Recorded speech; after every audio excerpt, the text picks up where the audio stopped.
and unfitted needs. And all of our agencies have worked together so well. And Mary has kind of picked up where people were falling through the cracks. And that's the good thing about this community, is we work together. And technology has proven to be a real asset throughout this whole thing. And so I'm grateful for that. And I'm grateful for the technology brings Ruth Ragovin to our meeting today. And she's going to open our meeting with prayer from the First Christian Church. And Ruth, Don, unmute. yeah, can you hear me? I think I'm unmuted. Well, thank you for all the work that you do, Donna. We appreciate all of you so much, as you're so effusive in your prayer for others. Let's join together in prayer.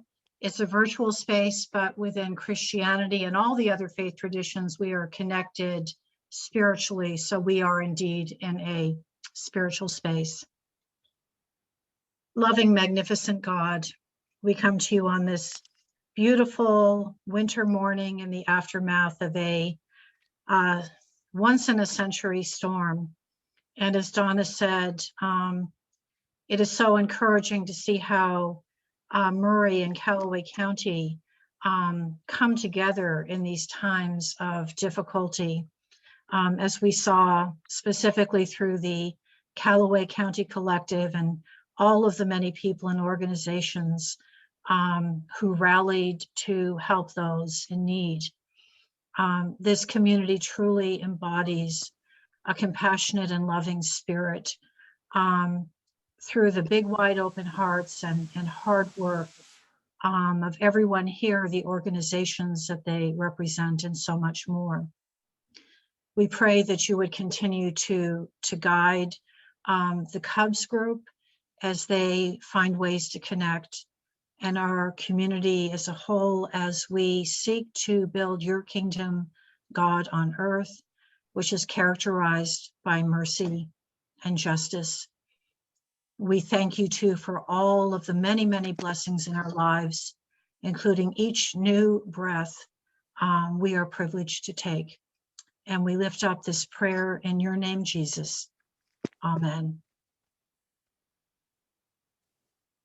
Amen.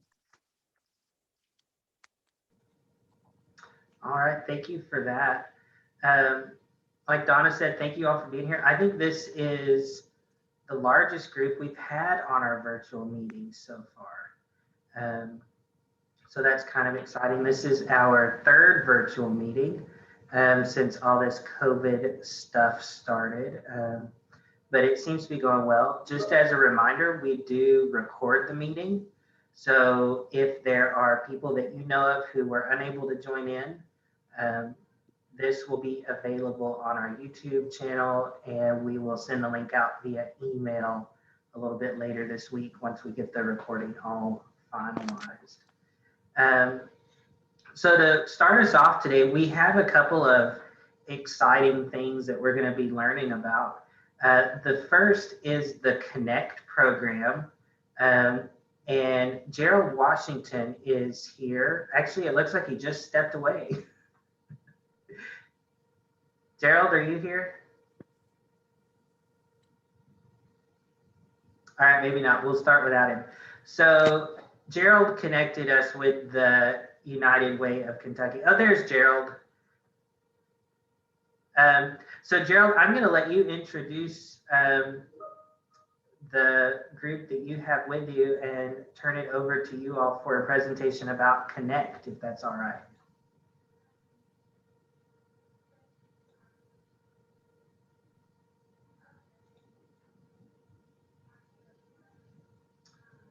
I don't know if we have Gerald quite with us or not. So I do know who we have though. We have Tracy Williams. She's the Executive Director for the Department of Medical Services with the Cabinet for Health and Family Services. And we have Macy Young, who is a project lead with Deloitte Consulting. I may have said that right. I don't know. So they're here to talk to us about the KYNECT program. So Tracy and Macy, I'm going to turn it over to you. Wonderful. Thank you so much. And thank you all for allowing us some time during your meeting today to be able to talk a little bit about KYNECT and KYNECT resources and what we have to share with you today. So Gerald Washington actually was in a meeting with, we have this effort in partnership with United Way. And so he saw this and he thought this would be a good opportunity for us to share the information with you. So I think Macy is going to share some slides, and I know we have about a 15 or 20 minute time period, so I'm going to go pretty quick, but we did build in a little bit of time for questions once we get finished. So if you all have questions or comments, then we'll certainly be able to talk about that too. So KYNECT has been a brand in Kentucky in the past, and as a project team, really for a couple of years, we've worked on being able to bring some improvements to our process for how people of the state come in and apply for benefits that might be Medicaid or SNAP or TANF. So we made some improvements to our online process. And then we also, as part of that effort, built a resource engine is what it's called. And we call that KYNECT Resources. So Macy, I'm not sure if you're sharing your screen yet or if you're still working on that. I do not have privileges to share yet. Okay. Let me see what I need to. Yeah, I was going to say, we'll show you some slides to kind of explain it a little bit better visually as well.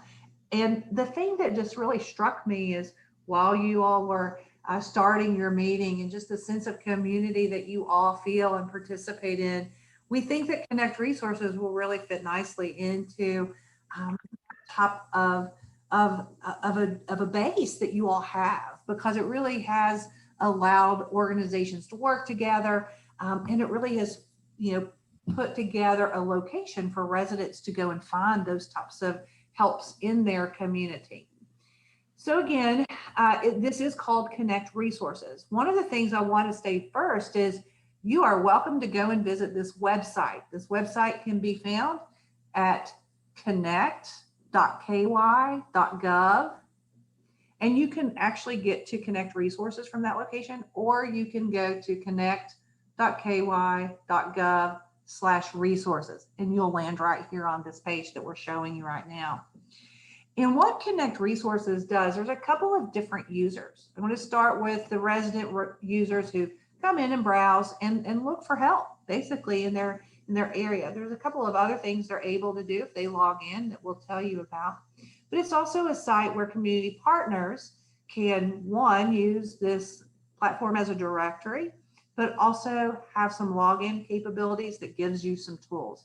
And what that does, it helps manage some of that referral activity, and it also gives you a way to work with other organizations in your area. So it is a live website. You are welcome to go there now. You can search by zip code even, and see what organizations in your area are already in there and active. And if we go to the next slide, we go into a little more detail about what these users experience within KYNECT Resources. And we're going to show it to you briefly here in just a minute. But with our community partners, that really are organizations that exist in communities. We have individuals called connectors, and those are people who are in communities that help people through an application process when they need to apply.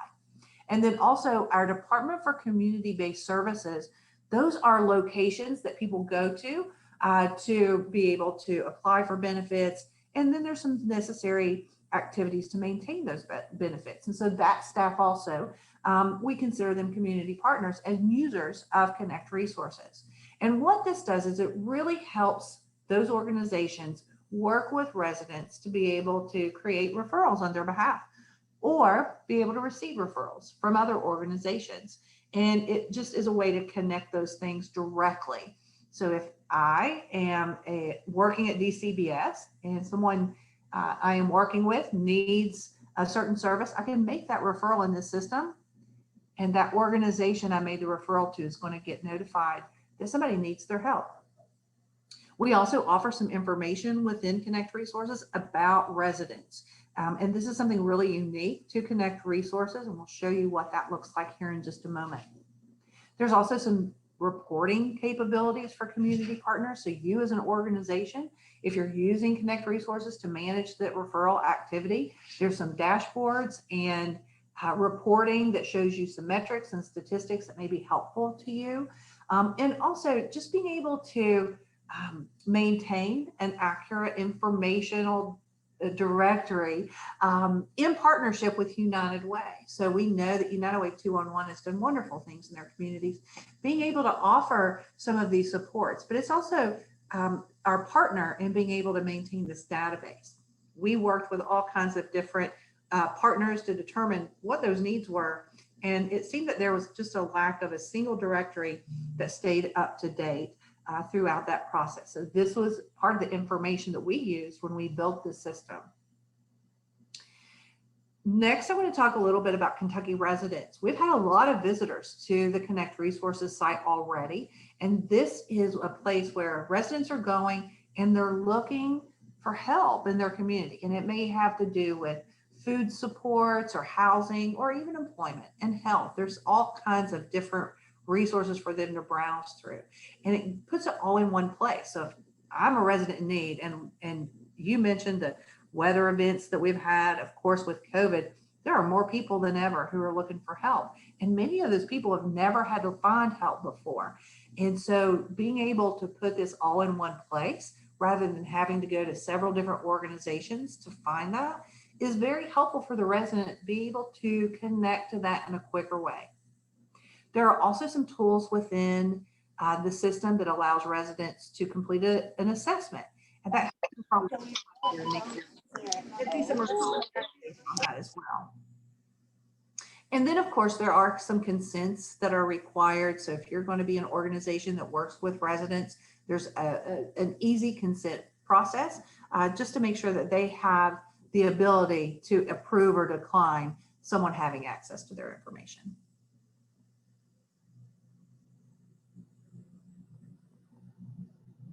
I mentioned United Way, so I wanted to make sure we all understood this has been a partnership with United Way.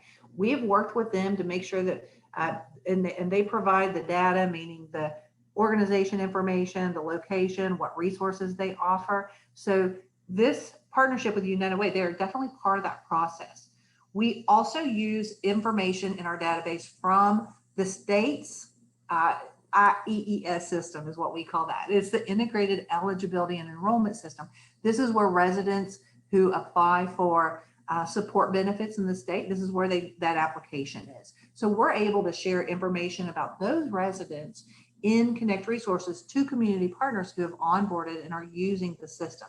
And what it's going to share, it doesn't share all of the case information we have, but it does give demographic information about that resident, what their household composition is, what programs they're enrolled in. And what we feel like is that would help you as an organization be able to have a little bit of a more holistic view of the resident to be able to further help them in their needs.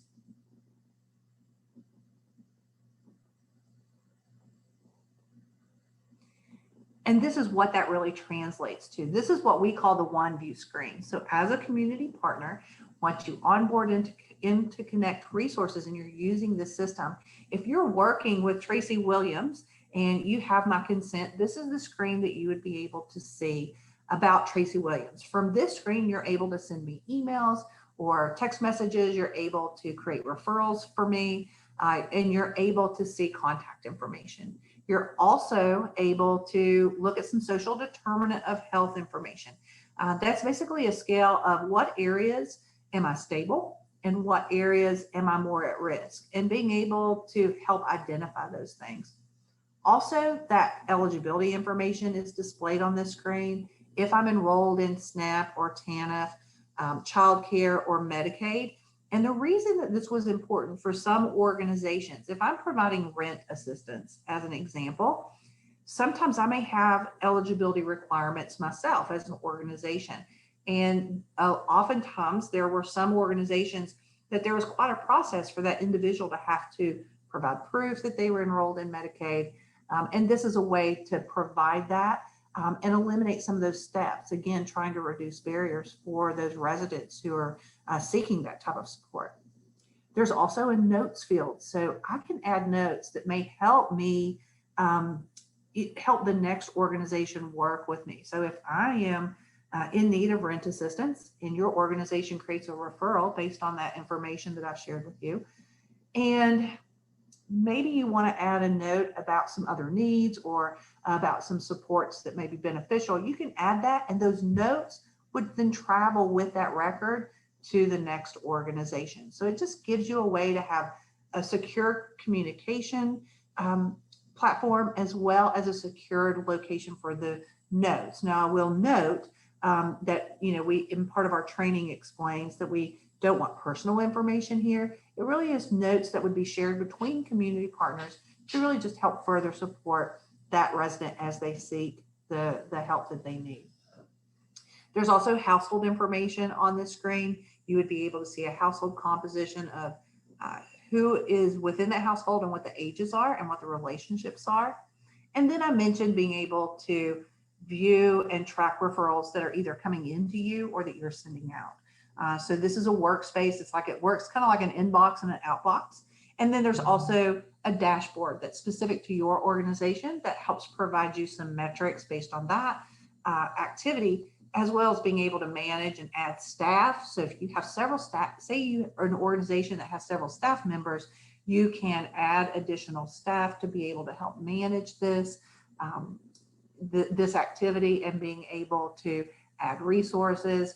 Maybe if an organization is no longer offering a certain resource, they can remove that resource, just making sure that you're managing your information in that way.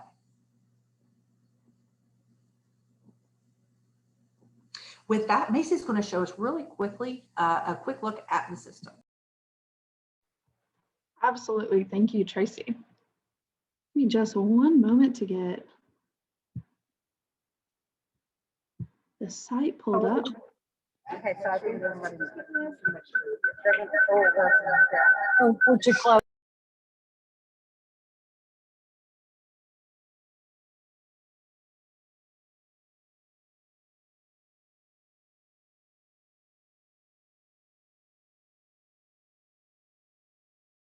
Tracy, the site is taking just a minute to come up for me. I might let you do this next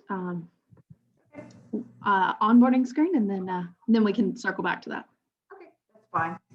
And apologies. So we can always just adapt really quickly, right? So I mentioned onboarding a couple of times, and I mentioned training as we went through this quick overview.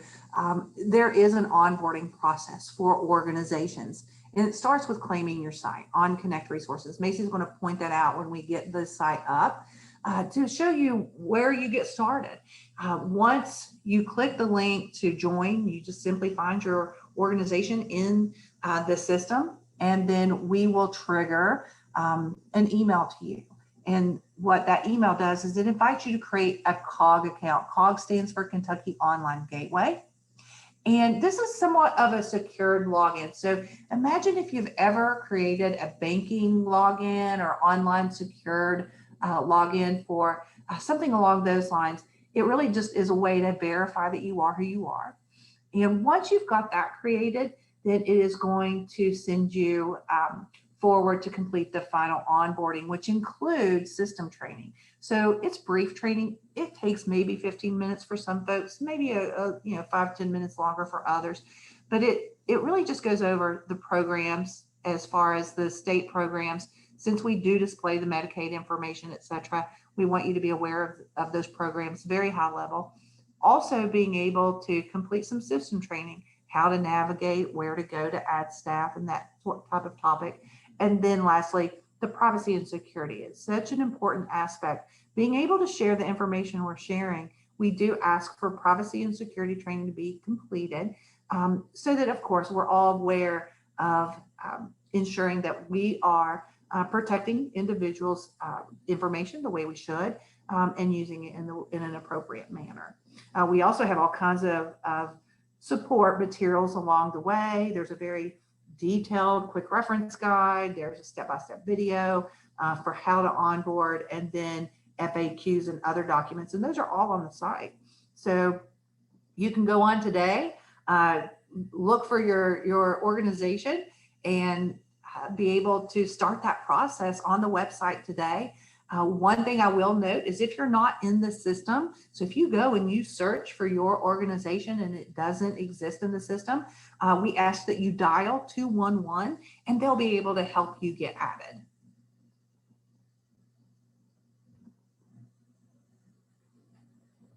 And Macy has the site up. There we go. Thank you for your patience there. My computer was running just a little bit slowly. So Tracy has given a lot of great information about the site. So as she mentioned, it is live now at connect.ky.gov/resources. Just wanted to take a moment and share some of the key features and let you get a taste of what the site actually looks like. So this is the landing page. This is what our Kentucky residents are able to see when they navigate to the site. And it's what you as a community partner can see while you're working with an individual to find resources that could be helpful for them in their situation. I'll highlight that you are able to find resources about an individual or about an organization by keyword. You can search by category. You can also take a look at these resource packages that we've developed. So we'll jump into this homeless. I know that a lot of folks have a need such as that during this time. We'll put in a Murray location and submit. Right here, the system is generating a list of resources that could be helpful for the individual in that situation. So through our partnership with United Way 211, as Tracy mentioned, the site is able to pull resources that could be helpful. We know that folks need more than just a house while they're homeless. They also may need education or financial or housing resources, which is why you're able to filter by resource categories while you're looking for certain resources and what could be helpful for that individual. Here, we found a list of these housing resources. If you as a community partner or if the Kentucky resident found one that could be helpful in their situation, you can view more information about it and then hit connect. You as a community partner will then be able to onboard to the site, really take ownership of your organization. Once an individual connects with your resource that you offer, it'll land right in a referral inbox. So as you guys all get onboarded and utilizing the site, you'll become more and more familiar with that in your referral inbox and how you can manage those who are looking for your help. Hey, Macy. Yes. Could we go to the address again? Do you all have a zip code? Maybe Nathan, do you have a zip code you can share with us? Yeah, it's 42071. Oh, is that the one you did, Macy? I'm sorry. No, you're good. No, I just put in Murray, so it'll put the same results just to find those ones tied to Murray. So a lot already in the system in your all's area. So excited to have that good repository of information. Okay. And the last thing I'll just highlight very briefly is Tracy mentioned, we want all of you to get started and utilize the site. So once you're ready to get onboarded, we have a lot of help along the way, but I'll show you that first step. You'll scroll all the way to the bottom. You may have to accept cookies really quick, and you'll select join as a community partner down there in the gray at the bottom. The instructional video Tracy mentioned walks through step by step. You'll hit get started. And this is where you'll search for your organization.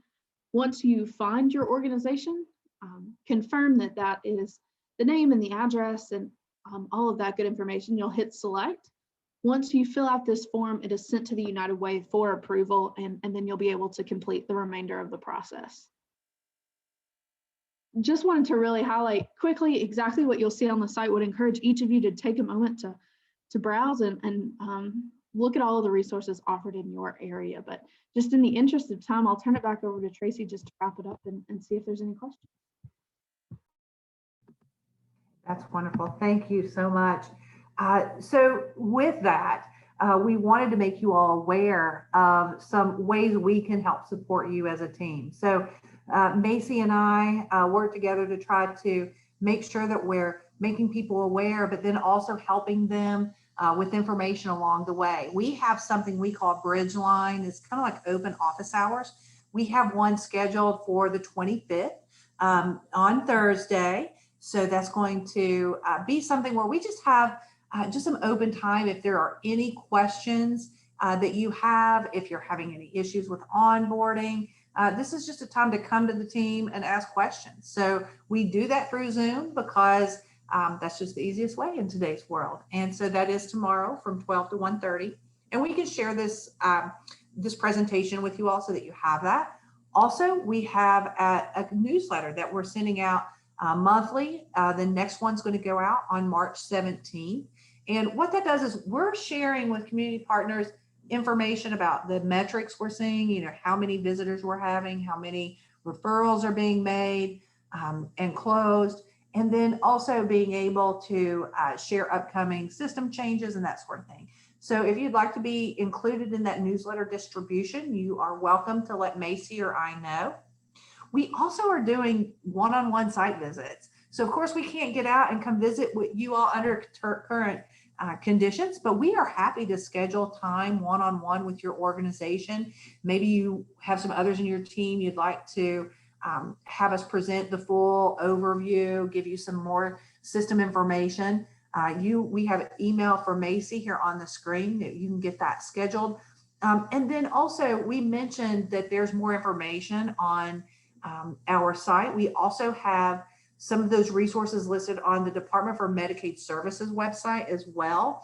And we have a link that will provide that. There's some micro videos, like I mentioned, the FAQs, etc. So just want to make sure everyone knows where those things are available. As an example, with creating your COG or Kentucky Online Gateway account, there is on the DMS website a guide that helps you through any questions that you may have. But I don't want you to hesitate. If you do run into any questions or problems or issues, we really want you to reach out to us, and we are happy to help you along that process. And I hope that we're within our time frame. I know we shared a lot of information in a short period of time. I know I saw that Kevin Middleton had joined as well, but we wanted to end with if you had any questions or comments, or if there's anything more that we can do to help you all. Yes, my name is Pamela Gray, and I'm the local connector for Calloway County as far as signing people up for Medicaid. Hi. So we've been using the onboarding a little bit, but we've also been doing the presumptive eligibility temporary Medicaid for people who've experienced COVID disruption, either their jobs, their health care, or just having problems, as the regular Medicaid program. We will be doing marketplace plans as well. I think everybody knows that open enrollment was opened up for another 3 months to help people get through this time. So I work out of West Kentucky Allied Services, which is in the Weeks Center, along with United Way. I know Gerald. And right now I'm working from home, but I've been doing phone applications, everything virtual. So I just wanted to let everybody know I'm here and working every day, 8 hours, if you need to sign up for Medicaid. I do referrals as well, and we are using that screen for our purposes as well. Thank you. Thank you so much for the work you do, Pamela. I know certainly with those PE applications, I worked on the project as well when we first started doing a lot of outreach for that. So I know that was a whole new process for so many, and we just really appreciate that work. And I'm really happy to hear that you're all using the system to create the referrals. I know that our connectors are a real special group. Connect did, is moving toward ways to reintroduce our QHP activity. But certainly, as you mentioned, it was really an important aspect to be able to announce that our special enrollment period from healthcare.gov was extended into this year to allow more time. So I just want to say again, thank you for what you do.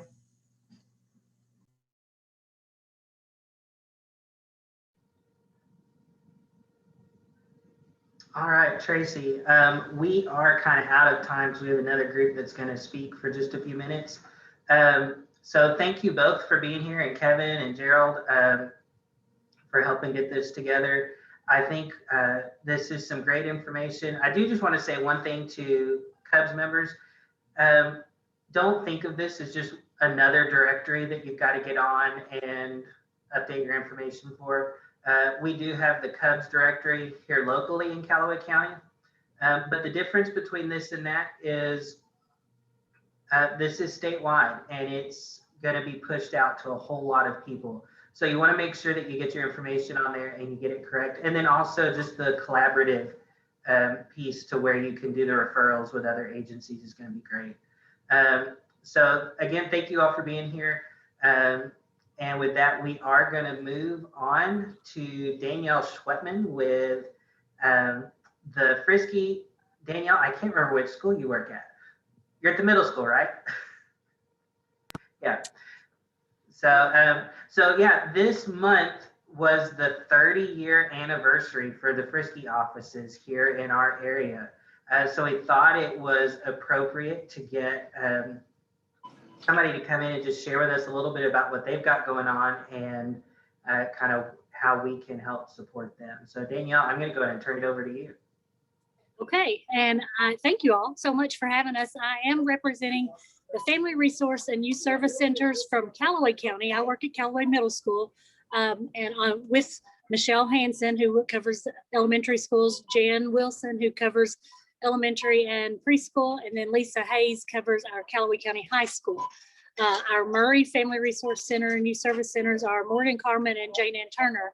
So the 6 of us work together collectively and independently at our schools to serve the needs of our kids.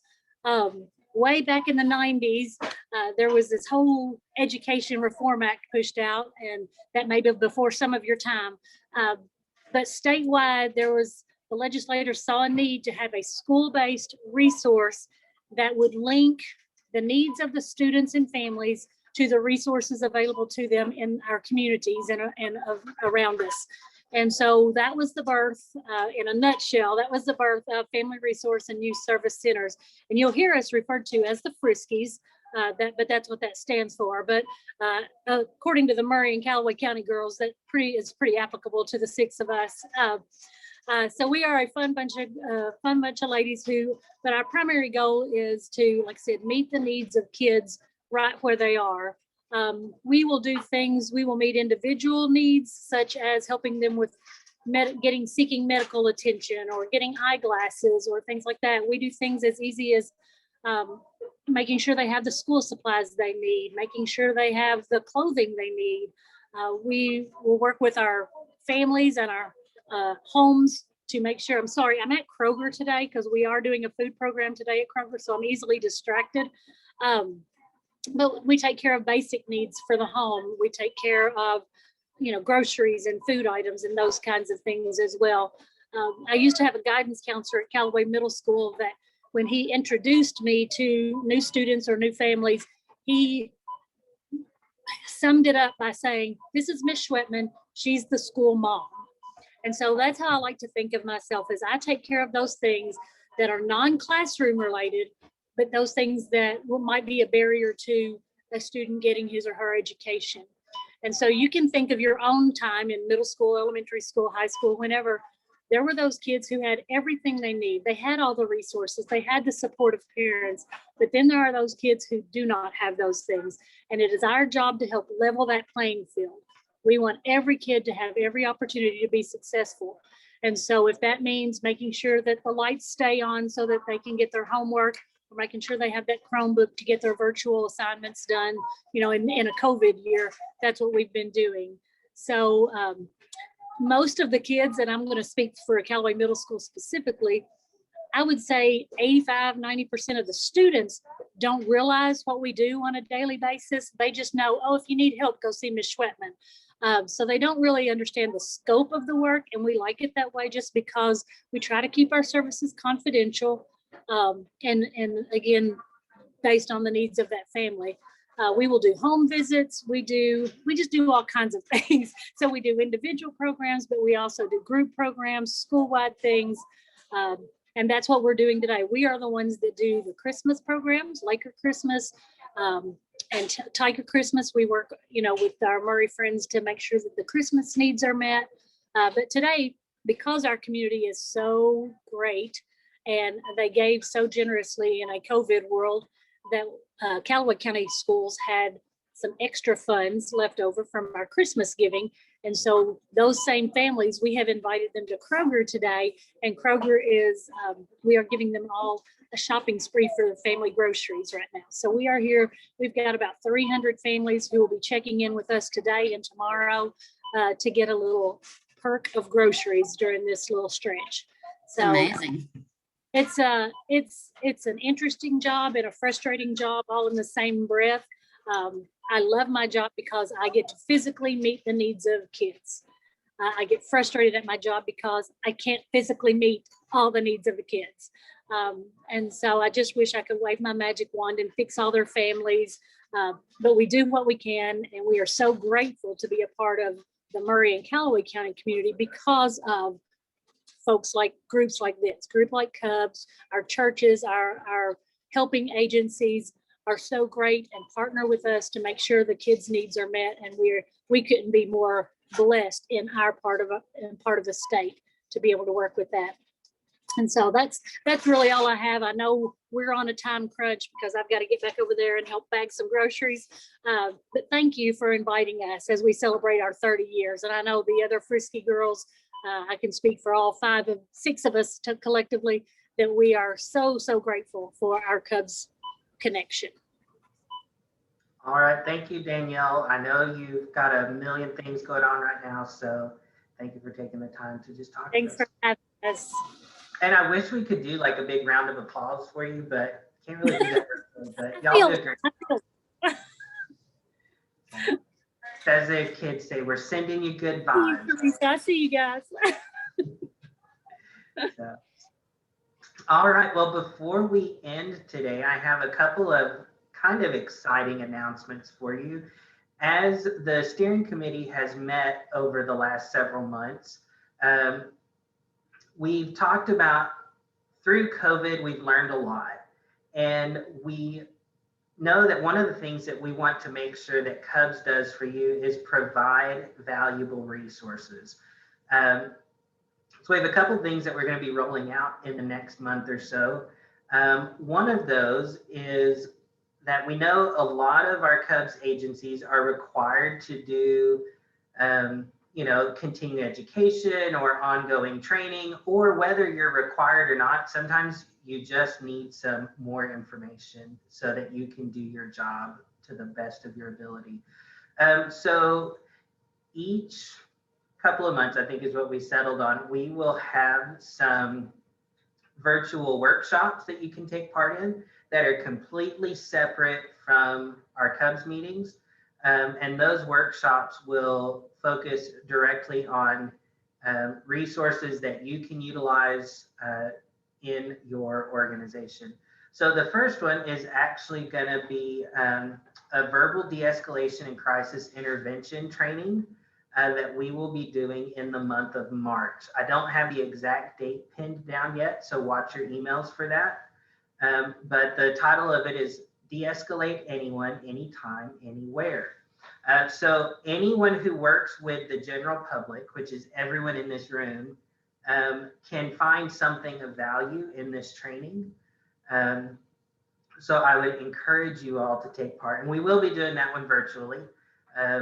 I think we'll be doing everything virtually for a little while longer. The second thing that I wanted to share with you is we want to be able to facilitate some kind of breakout sessions, some opportunities for you to connect with other organizations who serve the same population or in the same field that you do. So we look at certain domains, maybe hunger and homelessness, or education and literacy, financial support, or career development, medical needs. So we have all these different domains that are represented by agencies in CUBS. And we want to give you an opportunity to connect with your community partners to find out what is it that other people are doing well? What is it that you're struggling with? How can you maybe learn from your peers? Or what do you have to share with them? And then we want to find out, are there areas that we're missing? If there's something when people come into your organization that you just don't know how to meet that need, If we share that with each other, we may find out that someone else is already doing it, or we may find out that it's something that no one is doing, and we can use that session as an opportunity to brainstorm how we can best serve that need for our community. So we're calling that CUBS Connect, and we will be sending the information about those meetings out here in the next couple of weeks. We will try to hit each of the domains kind of throughout the year, so you'll be able to meet with those people. So like I said, just a couple of exciting things that we'll be doing hopefully for you, and just to make our connection a little bit stronger and help us learn and grow all together so we can continue serving our community. So I know that you all probably have a lot going on today, and I appreciate you taking the time out of your day to be here with us. So we're going to go ahead and close out today. I do want to let you know all of those resources that Macy and Tracy talked about. We will include the links to that in an email when we send out the recording of this session, so that way you can share it with other people in your organization, or just be able to make that connection so you can go ahead and sign up for the KYNECT Resources website. All right, and with that, I will say have a good afternoon and get back to work. Thank you. Thank you so much.